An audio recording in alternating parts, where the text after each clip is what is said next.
اللہم صلی علی محمد وعلی محمد وعجل فرج 9 محرم کا دن ہے 1446 ہجری اور بین الحرمین میں موجود ہے. تو میری پشت پہ مولانا غازی عباس علمدار علیہ السلام مرکز ہے اور میرے سامنے مولانا امام حسین علیہ یا ابا عبداللہ حسین علیہ السلام سے مرکز ہے. اس بین الحرمین میں دونوں حرموں کے درمیان فاصلہ بالکل وہی ہے جو کہ صفا اور مروہ پہاڑیوں کے درمیان ہے. میں اس تعداد میں اس شہادتوں کے اور شہیدوں کی جگہ پہ پرسہ پیش کرتا ہوں آپ سب لوگوں کی طرف سے.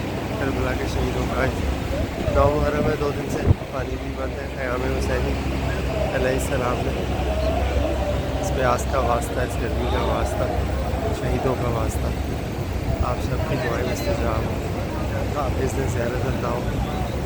یا مولانا امام حسین علیہ السلام نے کہ مولانا علی اکبر علیہ السلام، یا مولانا غازی پاک علیہ السلام علیہ باقی نبی سکینہ السلام علیہ، یا مولانا علی مشرف شاہ حق قبر بنی ہاشم علیہ السلام، یا بی بی ام البنین حق ابوالفضل العباس بی فاطمہ السلام علیہ، باقی امام حسین علیہ السلام.